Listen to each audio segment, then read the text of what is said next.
Whoa! All righty, kids. On to the topic of the week this week, which is video game streaming in all its various forms.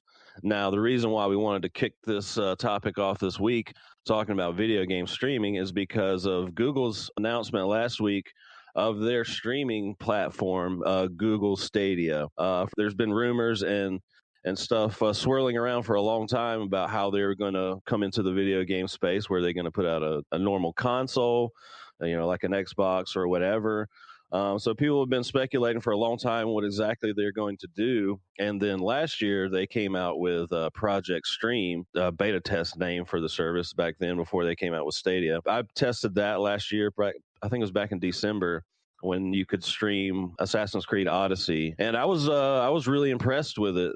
Just as a first initial test bed for what they were trying to do. You're playing the game at I think it was 30 frames per second, 1080p streaming. The input lag was super short, and like I said, I was really impressed with it. But that was just one game, and I don't really know how that's going to change in the future with other titles. Certain games are more inducive, I think, to being able to stream versus other ones. I've had experience with other streaming services, like back in the day on Live, Gaikai, and I messed around with PlayStation Now a little bit. I didn't really like PlayStation Now at all. But do you have any experience with streaming games? Yep, I've played or tried out rather on Live back in the day, and it's a neat concept, but back then it just didn't work because of the input lag and everything else that went along with it. You just couldn't play games that required those like milliseconds of input. And I felt like I was relegated to playing like puzzle games or RPGs where like a second could go by and it'd be fine because I'm just pushing a button to tell it to attack instead of trying to react to somebody shooting at me like a shooter. Yeah, usually how I test these things out, the first thing I do is try to play a racing game, because that's the one that needs the most like direct input. Like, if you need to brake real quick or steer, you need that instant sort of input. And so that's usually what I use to test out these services. Like when I played PlayStation Now a few years ago, one of the first games I played was Dirt 2 on there, and it was just awful. Like you couldn't even play it at all, because it would be like 3 to 5 seconds before the game would register your input. And at that point, you're never going to beat anybody in a race. You're not even going to beat the AI. So it was kind of pointless. For PlayStation Now, I think they have the option to download the game, so it's not streaming anymore. It's like Game Pass for Microsoft. Yeah, it's changed a little bit. I haven't checked back in with it in quite a while, because my initial test run of it, I was not happy with the end results there. But so do you have? So I used On Live a little bit back in the day too, and I wasn't super happy with it either. So On Live came out about 10 years ago now. I think they started talking about it in like 2009. I think it was released in the summer of 2010. And then it was so it had a subscription, like a monthly service that you would pay to have access to all the games. And I just remember it was really cool at the time, because I didn't really have a good gaming PC, but it was kind of funny. You would sort of load it up, and you would have all these little squares. It reminds me of that scene from like The Matrix, where there's all these little things going on the screen behind what's his name, and you could just like click on any one and just watch a certain person that's playing wherever in the world, wherever they're at a certain point in the game. And I remember that was kind of fun, just popping in and out. It's kind of like what we do now with streaming on Twitch. This was kind of pre-Twitch and all that stuff. It was definitely ahead of its time. It's just we didn't have the infrastructure, and I don't think Sony had the infrastructure to support any of it. And that's my main concern with Stadia, is it's going to be heavily based on whether or not people have the internet to support it, because it's going to be doing 4K. Like 4K is it's going to destroy your bandwidth. Yeah, that's the thing, that when they announced that, they said even in the future they'll be able to stream up to 8K at like 120 frames per second. And I'm like, I don't know about that, guys. I mean, if you're telling me you can barely get 1080p going at like 30 frames or maybe even 60 frames per second. But yeah, they're talking about, well, we can do 4K, 60 frames per second, HDR and all that stuff. And I'm like, I don't know about that. I mean, like I said, my initial test with Assassin's Creed Odyssey on Project Stream last year was pretty good, but I can't imagine, being able to do 4K and all that, and the amount of data that would take. and stuff like that. I like the idea that, hey, I can play it on anything that'll have Google Chrome. You know, it's neat. Like maybe I could play it on my phone and just have the controller there hooked into it or whatever. That's a neat idea. But I'm not going to be able to play it on my phone because I don't have the data for it unless I'm doing it in my house off Wi-Fi. Yeah. You know, so Yeah. it's like I still have to have like wired connection in my house where I have unlimited data to support this whole thing. And sometimes I'll do remote play and I'm doing it between multiple floors and everything's wired, and even remote play doesn't always work. Sometimes it disconnects and just does whatever. And my internet is like 300 megabytes per second or whatever. So it's like, it's not the internet. It's just whatever's happening isn't really working the way it should be working. Yeah. So I guess we should just clarify real quick too that you know, as I said before, this is Google's first foray into the game space, and it's going to be a streaming service. So you'll be able to just click on a game and start playing it instantly. No downloading. It doesn't matter what platform you want to play it on, whether it's a tablet, whether it's a phone, whether it's a computer, a laptop, TV through you know, like a Chromecast. Anything basically where you can pull up a web browser is basically how you're going to launch these games. You're going to be able to do like 1080p, 60 frames per second, 4K. You know, we don't have 8K screens yet, but they said you'll be able to do that in the future. All this is happening through their, I don't know, these like little server farm things that they have. I don't really understand. This is the only. So basically, you have these little, I assume, little structures or places spread out throughout the world where you have basically like server farms almost essentially, but these are like supercomputers that are running these. And so like I'm just wondering like how this all operates, like how many of these potential supercomputers are you going to need? And the thing that I'm worried about like long term is that like how many games are they going to have on this service? And if you're wanting to play a game that came out like 5 years ago, is that still going to be available after the service has been going for a little while and you have, you know, potentially hundreds, thousands of games on here? Well, how are you going to have space for all that? Like, can I just load up, you know, Assassin's Creed Odyssey 5 years from now? Is that still going to be on your service? Are games going to come and go? Like, I don't know. What do you think about that? I understand how data centers and server farms work. I don't really understand how a user will be able to log in and say, hey, I'm logged in. I have a subscription to this, because I'm assuming it's going to be subscription based. I'm going to log into this and I want to play this game, and whatever's on the other side, whatever computer is there, is going to run the game that I pick just for me. Because we think like, okay, everybody owns a PC. That PC is something you control. You have the game on that one PC. So we're all thinking like we each get our own supercomputer, whatever, at Google's data center, which isn't the case. So I don't know if they're going to have like a computer, like one supercomputer that'll do like thousands of games at the same time, like it could just play. I don't think that technology exists. I don't know like what Nvidia's making or any of those guys are making for equipment that could support this. I have no idea. Like no idea. Well, apparently it doesn't make sense to me either, a little bit. Yeah, well, apparently it's being made off AMD architecture, but I mean, still at the same time, you're going to need. So they're saying that this thing's going to have 10.7 teraflops, which is more than the PlayStation 4 Pro, and Xbox One X combined right now. So that's like a lot of fucking computing power there. And so, I mean, you got to think like if you were to build a rig yourself that could run the games 4K, 60 frames per second, and play all these AAA titles at you know, at the best quality. I mean, you're talking about a $2,000 to $3,000 computer that would typically run that. So, are they just going to have these huge warehouses with just like $2,000 computers running all this stuff? Like, I just don't really. I understand how like cloud computing works and server farms and all that stuff, but to be able to stream a game is different from streaming music and, you know, TV shows and stuff like that from like Netflix or Spotify. It's definitely something we would have to like research, right? Because we don't have that knowledge, you and I. I'm sure it's out there. I don't think Google has like said anything else. I'm sure other people are speculating that understand the infrastructure that it would take to run this type of thing. I'm sure we could find that. I'm curious. I don't know. In my brain, it doesn't really work because that's not my world. Yeah, but so are you interested or excited for this Stadia thing at all? I'm on the fence. I like the idea I can play anywhere, so I could literally just like go on vacation and still have access to this stuff without lugging a console and TV and all this other stuff. If they're going to do like a subscription based thing, so every month you pay $20-$30 to access X amount of games, kind of like Game Pass or PlayStation Now, I think that would be enticing as well. I'm sure there's going to be an entry point price where you have to get their controller or buy something that allows you to gain access to it in the first place. Because if they're just going to do the subscription fee of $20 and you just buy a controller for $50, I don't know how they're going to make money off that.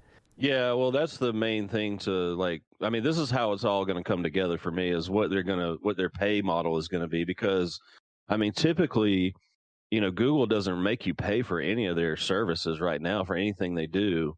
So I don't know if they'll have a typical like so much a month, and that's where this kind of gets weird because I understand like because apparently everyone's trying to jump into this game streaming space. I mean, everyone is saying that they're working on something behind the scenes. I mean, I think some of us are speculating that Microsoft is going to announce their sort of streaming thing at E3 this year. So everyone's, it seems like everything is moving toward this streaming future. I mean, we're already streaming all our music through Spotify or whatever else, and our TV through Netflix and stuff like that. So it makes sense that people are trying to jump into this space, but I just don't know if video games how that's going to work with video games because it's such a different medium and it's so dependent on horsepower of the console you're playing it on or the PC you're running it on or whatever.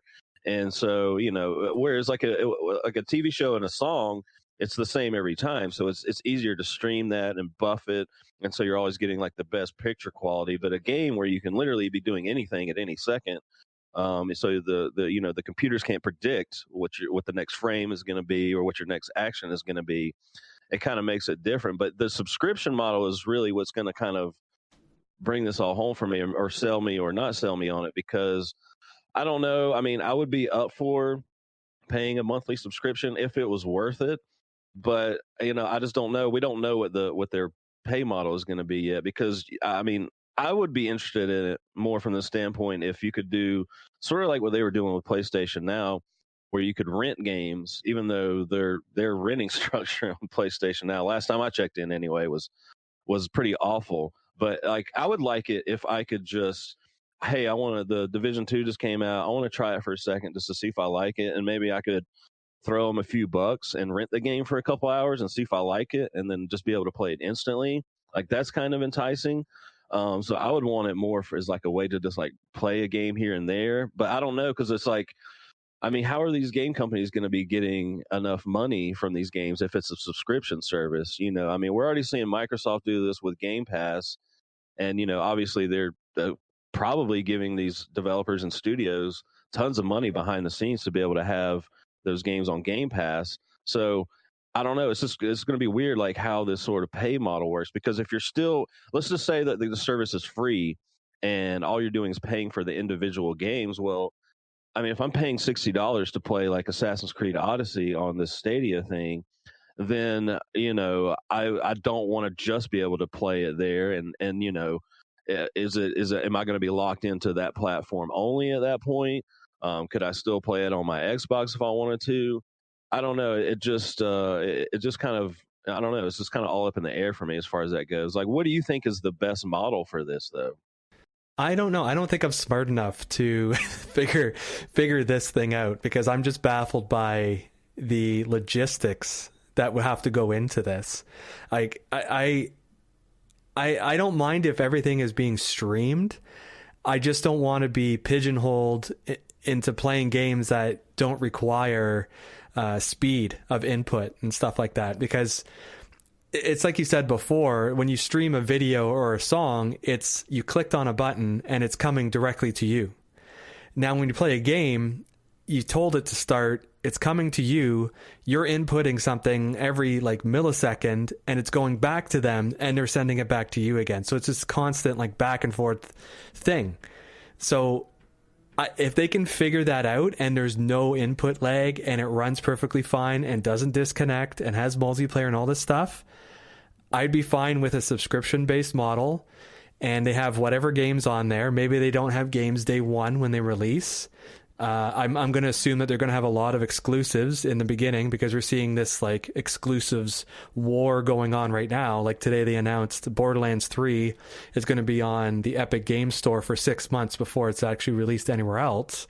And we saw Epic do this before with Metro Exodus.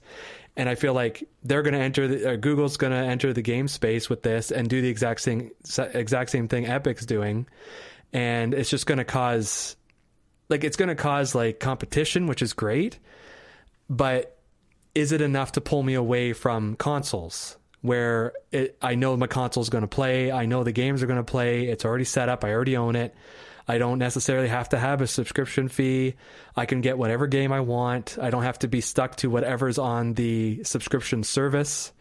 I don't know. It's just, there's too many question marks right now. Yeah, I mean, because the way I'm looking at it is like you could have potentially like, so the service is free and then you just pay for the individual games, or you could have a monthly fee, or maybe there's some kind of like weird tier system where you pay like your monthly fee like you would for Netflix or whatever else, Game Pass, and then you have like you buy it's almost like a cable package where you buy the Ubisoft tier, and then you get all the Ubisoft titles, but you pay like an extra $5 or $10 more a month.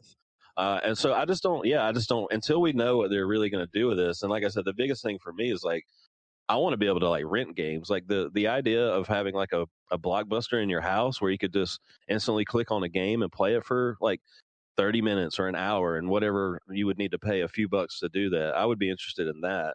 But yeah, until we know what they're going to do with the pay structure of this thing, it's kind of hard to say, because at the end of the day, I mean, even if this service works 99% of the time, that's not good enough. You know what I mean? That 1% of the time that it doesn't work, like you're in the middle of a hard boss battle and the thing glitches out and you die after you spent like 15 minutes wailing on this guy or whatever, then it's not the ideal platform. You know what I mean? I think most hardcore gamers are already kind of like shitting on this for the most part, because most of us, you know, we want the stuff running natively on our own hardware in our own homes because that's the best possible experience. And so, you know, if there is one company that could pull this off, it's definitely Google. And, you know, they can lose money on this thing for a long time if they wanted to. Like, they could just eat the cost of this. It doesn't really matter to them.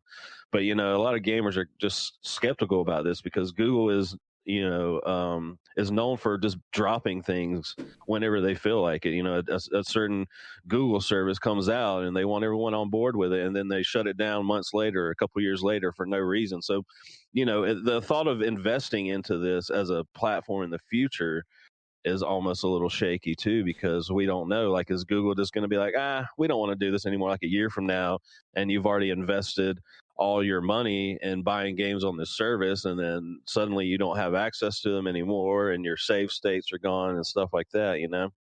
That's the main reason why I don't like buying digital. I don't have too many digital games. Most of the digital games I have are digital only. If I can get a physical copy, I'm going to go get the physical copy. I don't keep my games a lot of the time. I'll resell them or trade them to somebody else, like not to like GameStop or anything, but trade them to like an actual person for something. That's a good point. Like, what happens to your library if it tanks or if it disappears or whatever? Because I think you've had that experience where you've bought seasons of television shows and that service is no longer around. Yeah, it was whatever Microsoft's old one. What was that on the 360? It was like I can't remember now. But yeah, I bought like entire seasons of like Battlestar Galactica, and they're just gone now. And ever since, I've never bought any digital movie. I mean, I buy digital games sometimes, like, you know, like on the Switch or on PC. I mean, you're kind of just locked into a digital format at that point.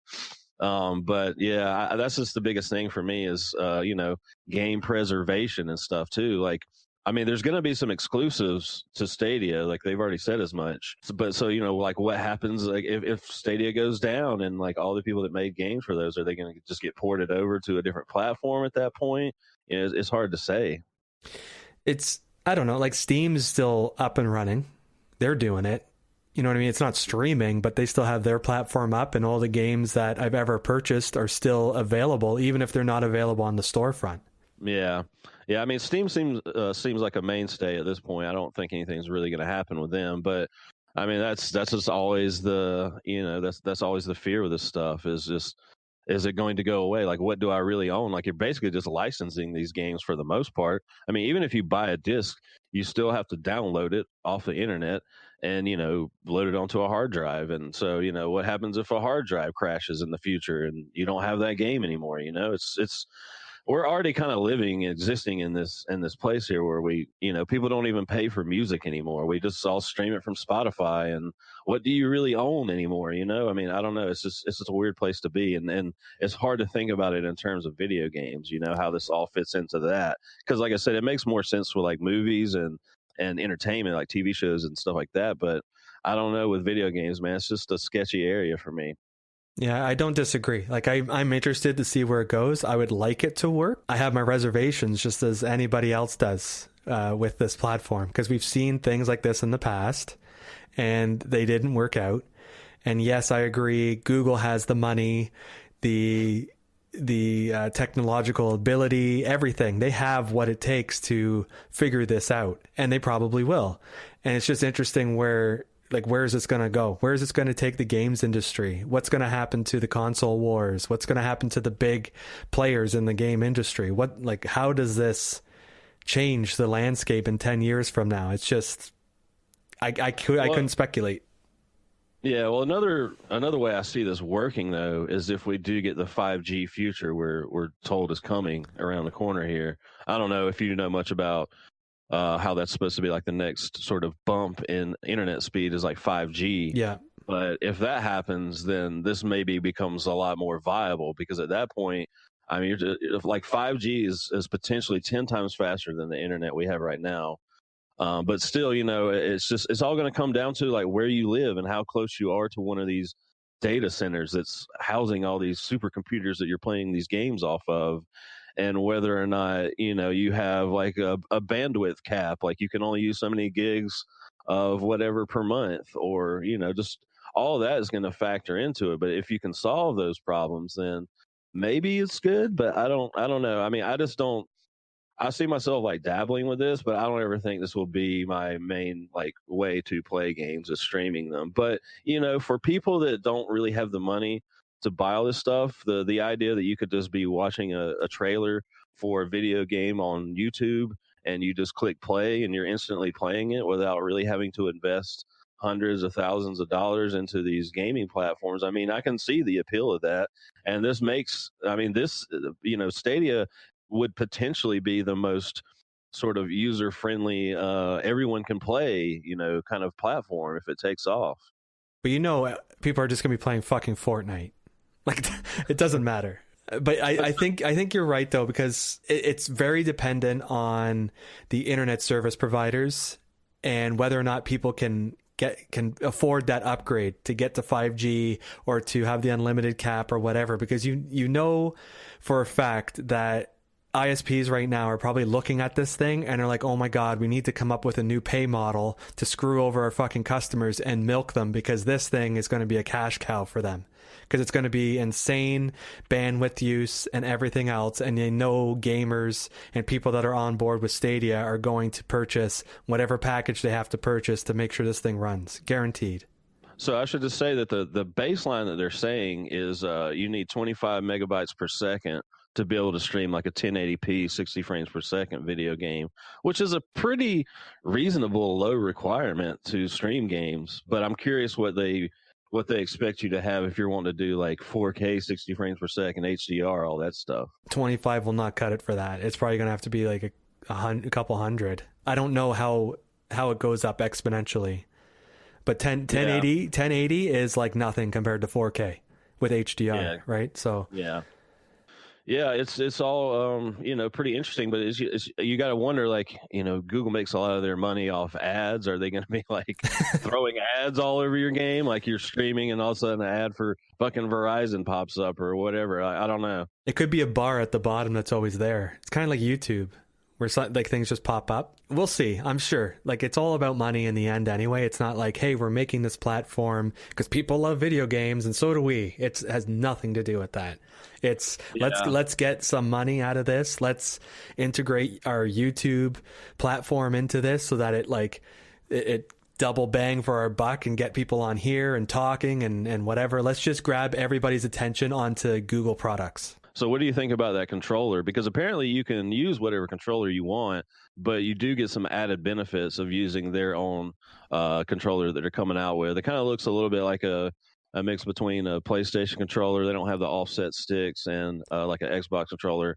I mean, it looks pretty standard for the most part, but what's interesting is their controller apparently like hooks up through Wi-Fi directly to their services, directly to the game.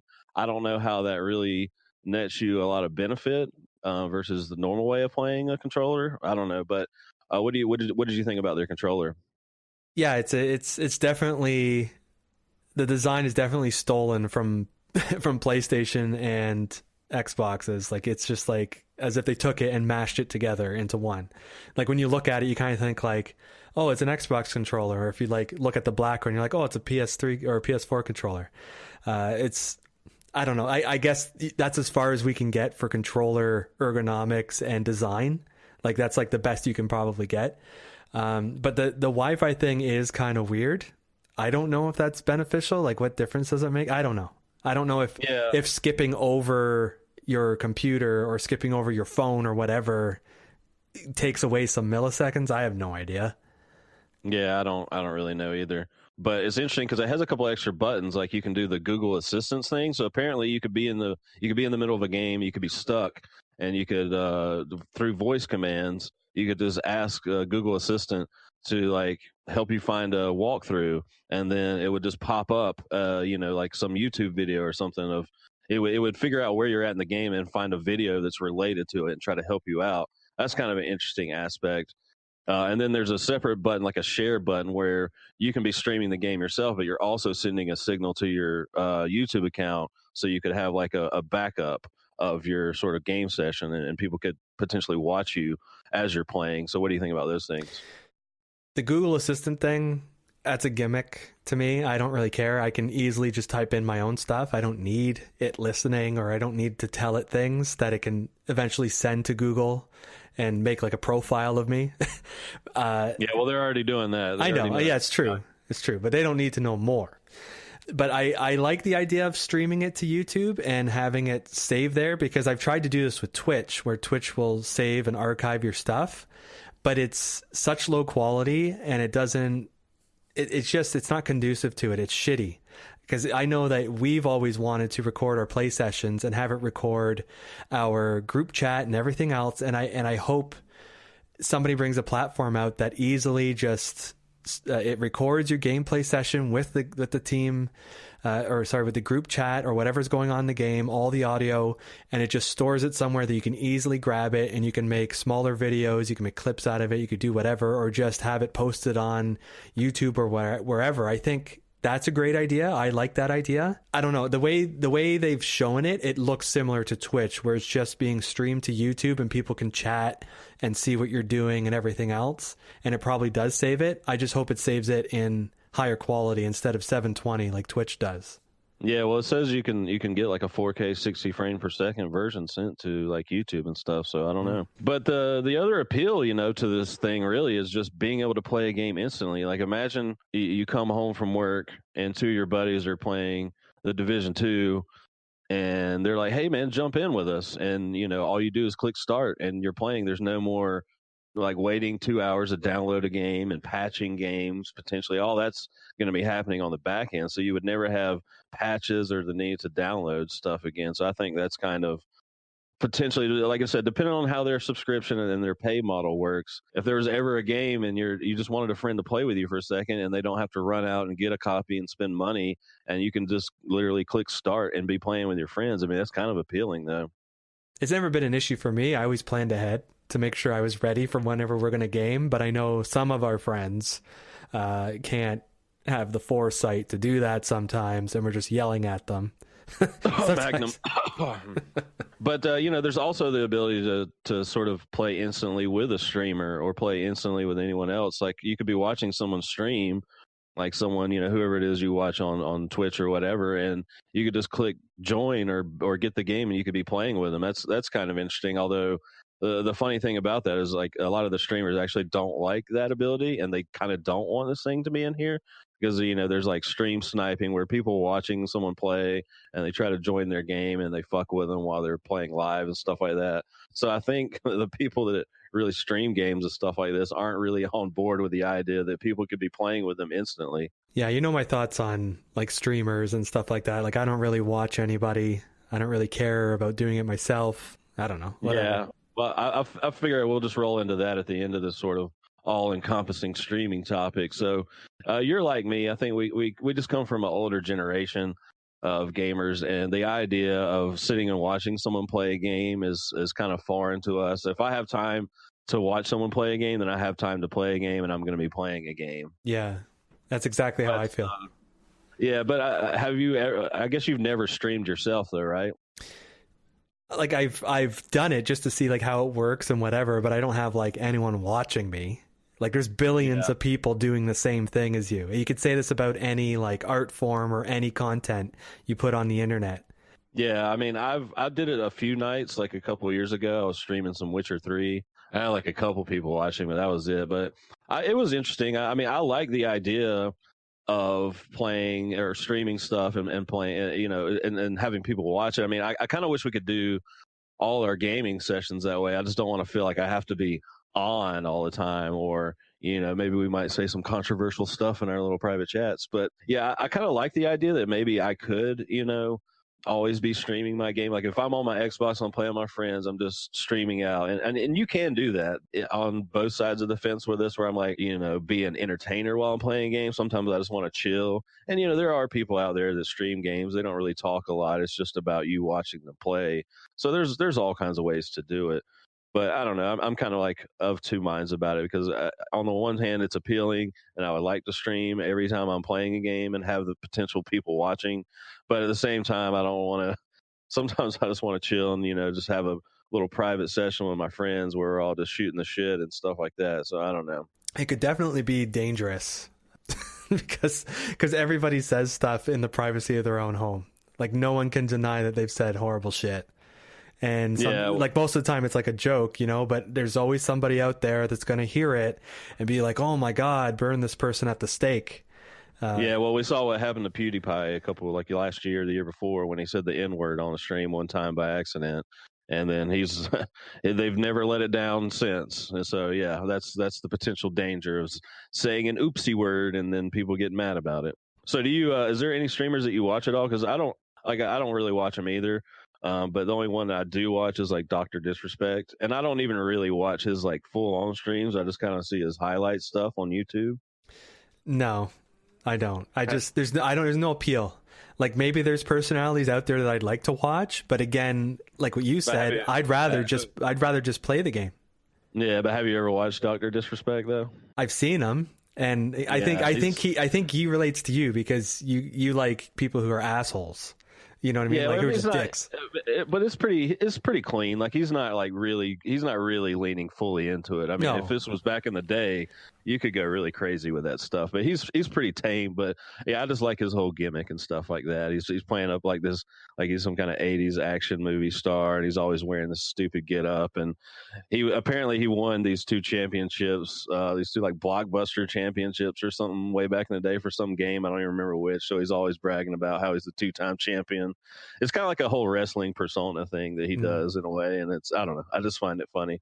But other than that, I mean, I don't really watch too many streamers. The only time I ever watched someone play a game extensively was I found this guy a few years ago, like 3 or 4 years ago, and he did this like Iron Man run in XCOM, the first XCOM, where he didn't lose any characters, he never died.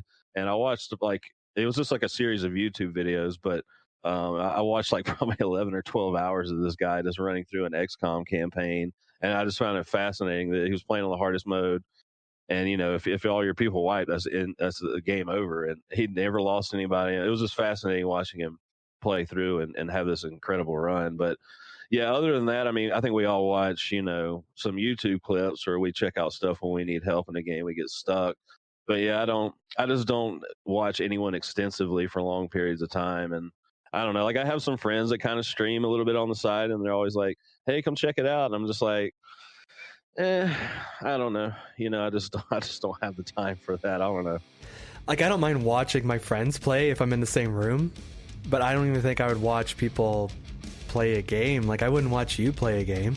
Why would I do that? Unless you're showing me something. I don't know. It's just so weird because I can buy my own game and play too. So it's, yeah, exactly. I don't know. But yeah, we're definitely not the Twitch streaming, YouTube gaming streaming experts here. But I just figured we'd talk about it a little bit since we're doing all things video game streaming here.